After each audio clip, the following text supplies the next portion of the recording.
Hi guys, back to Preethsu vlogs. ಇವತ್ತು ಸೋಮವಾರ ಆಗಿದ್ದರಿಂದ ಈಶ್ವರ ದೇವಸ್ಥಾನಕ್ಕೆ ಹೋಗಬೇಕು ಅಂತ ಮನಸ್ಸಾಯಿತು. ಸೊ ಹಾಗೆ ಹೊರಡಬೇಕಾದ್ರೆ ನಾನು ತಂಗಿ ಅತ್ತೆ ಆ್ಯಂಡ್ ಮಗು ಜೊತೆಗೆ ಹೋದ್ವಿ. ಈ ಹೊರಗಡೆಯಿಂದ ಈ ರೀತಿಯಾಗಿ ಕಾಣಿಸ್ತದೆ ಈ ದೇವಸ್ಥಾನ. ಆ್ಯಂಡ್ ಇಲ್ಲಿ ಬಂದು ಎಣ್ಣೆ ಹಾಕಿದರೆ ಒಳ್ಳೇದು ಅಂತ ಹೇಳ್ತಾರೆ. ನಾವು ಕೂಡ ಎಣ್ಣೆ ತಗೊಂಡು ಅದ್ರಲ್ಲಿ ನಮ್ಮ ಮುಖನ ನೋಡಿ ಏನೇ ಇದ್ರೂ ಕಷ್ಟ ದೂರ ಮಾಡಪ್ಪ ಅಂತ ಕೇಳ್ಕೊಂಡು ದೇವರಿಗೆ ಎಣ್ಣೆ ಹಾಕಿದ್ವಿ.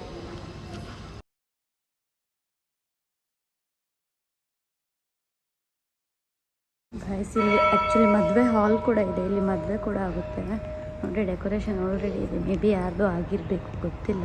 ಇದು ಬಂದು ದೇವಸ್ಥಾನದ ಬ್ಯಾಕ್ ಸೈಡು. ಸೊ ಇಲ್ಲಿಂದ ಕೆಳಗಡೆ ಹೋದರೆ ಒಂದು ಬೆಟ್ಟ ಥರ ಕಾಣಿಸುತ್ತೆ, ಅಲ್ಲೂ ಕೂರ್ಬೋದು ನೋಡಿ. ಈ ಥರ ಕಾಣಿಸುತ್ತೆ, ಫುಲ್ ನಮ್ಮ ಊರೇ ಕಾಣಿಸುತ್ತೆ ನೋಡಿ. ಒಂದು ಸಲ ನೋಡಿದ್ರೆ ತುಂಬ ಖುಷಿಯಾಗುತ್ತೆ. ಆ್ಯಂಡ್ ಈ ಸ್ಟೆಪ್ಪಿಂದ ಕೆಳಗಡೆ ಹೋದರೆ ಆ ಬೆಟ್ಟದಲ್ಲೆಲ್ಲ ಕೂರ್ಬೋದು. ಆ್ಯಂಡ್ ಅಲ್ಲಿ ಬಂದುಬಿಟ್ಟು ಒಂದು ಕೆರೆ ಇದೆ ದೂರದಲ್ಲಿ. ಮೇ ಬಿ ನಿಮಗೆ ಕಾಣಿಸ್ತಿರ್ಬೋದು ಅಂದ್ಕೊತೀನಿ. ಅಲ್ಲಿ ಲೋಟಸ್ ಕೆರೆ ಇದೆ ಅಲ್ಲೇ.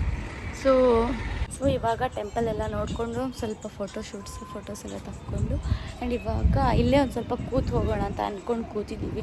ಬಿಕಾಸ್ ಏನು ಗೊತ್ತಾ ಗೈಸ್, ಟೆಂಪಲ್ಗೆ ಬಂದಾಗ ಒಂದೊಂದು 5 ಮಿನಿಟ್ಸ್ ಕೂತ್ಕೊಂಡು ಕೂಡ ನೆಮ್ಮದಿ ಅನಿಸುತ್ತೆ. ಏನೇ ಟೆನ್ಷನ್ಸ್ ಇರಲಿ, ಎಷ್ಟೇ ಕಷ್ಟ ಇರಲಿ, ಒಂದು ಸ್ವಲ್ಪ ಫ್ರೀ ಅನಿಸುತ್ತೆ. ಆ್ಯಂಡ್ ನಮ್ಮ ಪಾಪು ನೋಡಿ ಯಾವ ಥರ ಕೂತಿದ್ದಾನೆ.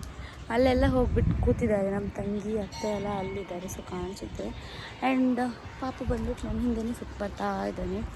ಸೊ ಇವಾಗ ಮನೆಗೆ ಹೋಗ್ತಿದ್ದೀವಿ. ಆ್ಯಂಡ್ ಟೆಂಪಲಲ್ಲಿ ಕೂತು ನಾವೇ ಸ್ವಲ್ಪ ನಮ್ಮ ಮನೆ ಬಗ್ಗೆ ಸ್ವಲ್ಪ ಮಾತಾಡಿಕೊಂಡು ಕೆಲವು ಫೋಟೋಸ್ ಎಲ್ಲ ತಕ್ಕೊಂಡು ಇವಾಗ ಮನೆಗೆ ಹೊರಟಿದ್ದೀವಿ. ಇವತ್ತಿನ ವೀಡಿಯೋ ಇಷ್ಟೇ. ಸೊ ಸಿಗುವ ನೆಕ್ಸ್ಟ್ ವೀಡಿಯೋದಲ್ಲಿ.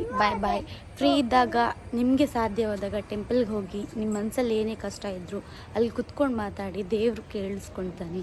ಆ್ಯಂಡ್ ಅದಕ್ಕೆ ಪರಿಹಾರನೂ ಕೊಡ್ತಾನೆ. ನಾವು ಮನುಷ್ಯರ ಹತ್ರ ಹೇಳೋ ಬದಲು ದೇವ್ರ ಹತ್ರ ಹೇಳಿದ್ರೆ ಎಷ್ಟೋ ಸಲ ನೆಮ್ಮದಿ ಅನಿಸುತ್ತೆ ಅಲ್ವಾ ಗೈಸ್. So bye. ಅಪ್ಪು ಬಾಯ್.